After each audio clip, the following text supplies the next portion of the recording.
Chuadanga nursing institute যেন অনিয়ম আর দুর্নীতির পাহাড়। একাই দুর্নীতির সাম্রাজ্য চালাচ্ছেন ইন্সট্রাক্টর ফরিদা ইয়াসমিন। বৈষম্য বিরোধী ছাত্র আন্দোলন ও সাংবাদিকদের তৎপরতায় ভয়াবহ সব অনিয়মের অভিযোগ উঠে এসেছে। মাত্র 5টি চেয়ারের মেরামত খরচ হিসেবে দেখানো হয়েছে ৬২,২০০ টাকা। এর পাশাপাশি কয়েকটি টেবিল, বেঞ্চ আর খাট মেরামতে খরচ হিসেবে দেখানো হয়েছে আরও ৫৮,১১৯ টাকা। এছাড়াও মাত্র কয়েকটি আসবাবপত্র মেরামত বাবদ খরচ দেখানো হয়েছে ১,২০,৩১৯ টাকা। খরচের এই অস্বাভাবিক ব্যয়ের হিসাব জানাজানির পর অত্র ইনস্টিটিউটের শিক্ষার্থীরাও অবাক হয়েছে। তবে সরকারি প্রতিষ্ঠানের অনিয়ম এখানেই শেষ না। সরকারি প্রতিষ্ঠানের ব্যাংক লেনদেনের সরকারি অ্যাকাউন্টে না করে ইন্সট্রাক্টর ফরিদা ইয়াসমিন ব্যক্তিগত অ্যাকাউন্টে লেনদেন করে। সরকারি খরচের চেয়ে শিক্ষার্থীদের কাছ থেকে অতিরিক্ত অর্থ আদায় করে সেই অর্থ আদায়ের টাকাও লেনদেন করে নিজের ব্যক্তিগত অ্যাকাউন্টে।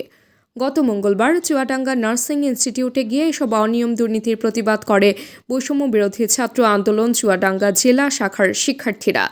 এ সময় আর্থিক অনিয়ম, ভুয়া ভাউচার ক্রয় ও মেরামত বাবদ ভুতুড়ে বিল উত্তোলন সহ নানা অনিয়ম খুঁজে বের করে তারা। আমাদের সামনে প্রমাণিত যে আসলে উনি দুর্নীতির সাথে যুক্ত।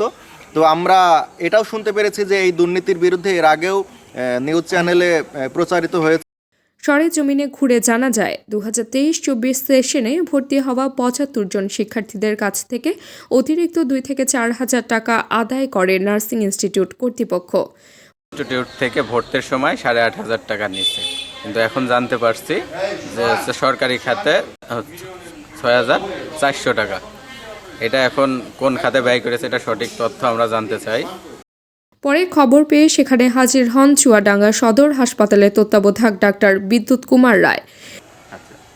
ওনাদের যে বিভাগ আছে সেই বিভাগের মধ্য দিয়ে একটা অডিট হইতে পারে এবং সেক্ষেত্রে এই পরামর্শটা আমরা প্রতিষ্ঠান যারা প্রধান তাদেরকে আমরা দেব। এখন তো হইতে পারে, তবে যেহেতু আর্থিক বিষয়গুলো আসছে সেক্ষেত্রে হয়তো ওনাদের ডিপার্টমেন্ট ও অর্থ বিভাগ এই বিষয়টা পর্যালোচনা করতে পারে। নার্সিং ইনস্টিটিউটের ইন্সট্রাক্টর ইনচার্জ ফরিদা ইয়াসমিনের অনিয়ম, দুর্নীতি, স্বেচ্ছাচারিতা, সরকারি নিয়ম তোয়াক্কা না করার এসব অভিযোগ বেশ পুরনো। এর আগেও স্থানীয় বেশ কিছু দৈনিক তার দুর্নীতির খবর প্রকাশ হয়েছে। তাবাসসুম হক, আনিকা, ডেস্ক নিউজ, নীলকণ্ঠ।